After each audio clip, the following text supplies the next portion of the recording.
With Sonic Frontiers just beyond the horizon, my anticipation is through the roof. I have been agonizing over the state of this game for months. In fact, I have an unlisted video of me just ranting about my fears of what the game could be. But 2 days from writing these words, I'll finally have my hands on it and get to experience the first impression with the rest of the world. And it got leaked.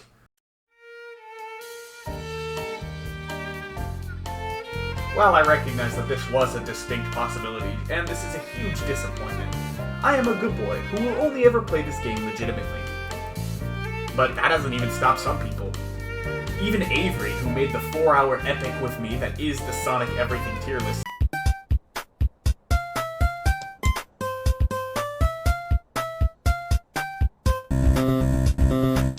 Oh yeah, this is the song. No.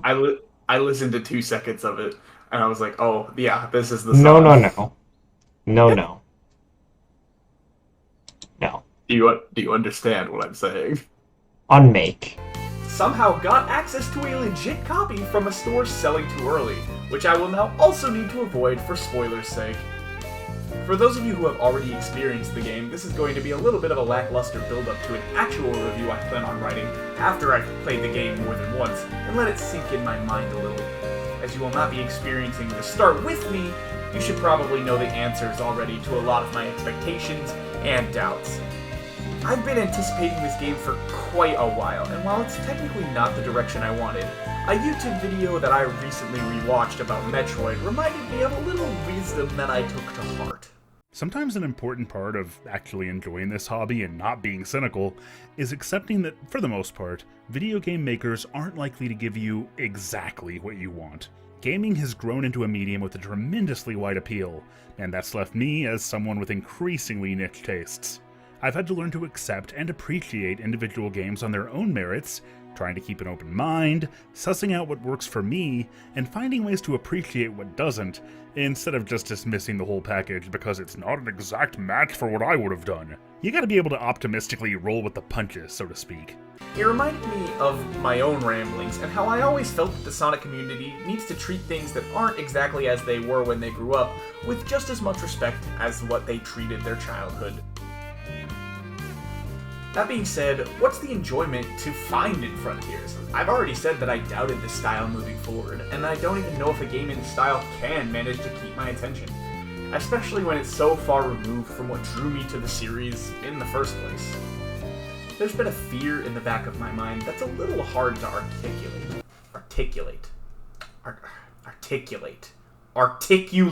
There's been a fear in the back of my mind that's been a little hard to describe. This game has tons of not-so-subtle comparisons to the Breath of the Wild, and I don't think it's a coincidence that the game started development in 2017, around the time that Breath of the Wild came out, and became Game of the Year. But the thing is, Breath of the Wild doesn't really jive with the strengths of the Sonic franchise as a whole. It has a totally different set of core audience and expectations for it. Sonic has always been about execution and learning the level layouts to find faster paths through said levels, rather than running around finding stuff. Whenever they lean into more of the exploration side of a Sonic game, for me especially, it tends to drag down the experience, and I really don't like the games that that's a part of. Shut up! Somewhere deep within me, there is the most cynical person on the face of the planet who thinks that this game will be simply a cheap imitation of a better Nintendo product, that Sega saw open-world style games rising in popularity, and saw dollar signs, without actually considering whether or not Sonic as a franchise is built to even make this kind of game. It's not like they haven't done something like this in the past. This concern doesn't just come from the gameplay, it's also about tone and direction. It's really hard for someone who, like me, became interested in the series with upbeat, high-velocity soundtracks, with cheesy vocals and perfect tone. Seriously, there's a reason that I play nothing but Sonic music in my streams. To tie that to low-key, ambient music that open-world games are more known for. It's hard when you get something like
then you have to turn around and associate that same series with something like...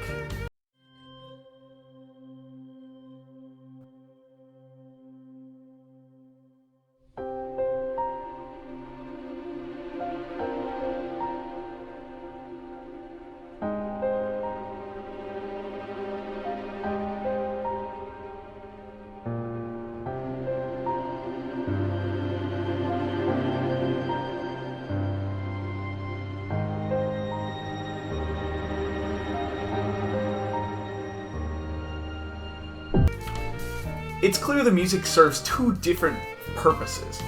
The upbeat and melodic songs are meant to complement the gameplay, whereas the low-key ambient songs are meant to complement the environment. And personally, I always prefer the former over the latter. But where I initially saw a cash grab, as the months wore on and we were given more nuggets of the game to make heads or tails of... Ah, damn it. I instead began to see opportunity. Sonic has never been built in a style like this. Yes, if you open your mind, or heart, just a little, the idea of Sonic blasting through large environments in a split second seems so inherently satisfying. That's basically what CD's intro was trying to convey all the way back in the 90s. As for the music, I've said for years that Otani's greatest strength as a musician is to fit the tone of his games perfectly, no matter what that tone is. He is incredibly flexible, and I feel like he will be able to deliver something spectacular even with a drastic tone change. Speaking of tone change, let's talk a little bit about Roger Craig Smith. He's by far my favorite voice for the character, and I think the well-received Boom cartoon really speaks to why. And while I initially thought this new, darker, and more serious direction would have been a massive train wreck, seeing as how the last time this series tried to be darker and more serious, it led to some of the cringiest lines in video game history. A Chaos Emerald? You've got to be kidding me, guys. This is like taking candy from a baby, which is fine by me. I can't even begin to imagine what having all 7 rings would do to someone. It might even open the gates of hell! However, after hearing it, I like this more subdued take. I've said that Sonic needs to take situations more seriously for years. After all, if our characters aren't taking a situation seriously, why should we, as viewers, take it seriously? And I feel like this new voice direction for Roger helps convey the threat a little bit better, while still being the cynical, snarky take on the Blue Blur that I know and love. Of course you are. I guess it wouldn't hurt to detense for a second. Oh man, that's just begging to be climbed. Imagine the view. More Eggman tech. Looks like he was planning a full invasion. So where is he? Hang tight, Nux. Be back in a flash. That tone just seems to be a match for the game we've seen so far. The awesome Shadow of Colossus style mix that we saw in the first trailer, the digital effects around enemies and Sonic's own boost, and the lore implications shown off by the animation that has just released a few days ago, are all very intriguing. Those lore implications are a big deal, by the way. One of my biggest criticisms of Sonic's lore has always been that the games seem to pick and choose what they care about, and haven't really made anything that feels cohesive. And how they frequently and arbitrarily retcon things because writing around established canon is just too hard, apparently. And how massive, world-shaking events just seem to barely be acknowledged. It's almost like we don't know what's true or not within the world. Now we seem to have a game that seems to not just be a callback to the older games, but also seems to want to add to a world that's already been established, rather than starting all over again, as Sonic tends to do.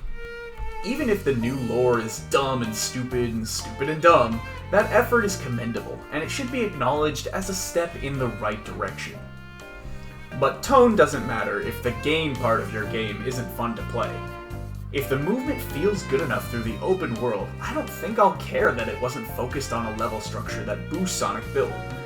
Because as games like Breath of the Wild have shown, there is still a skill curve there, and how maneuvering in an open world can be a fun, varied experience all on its own.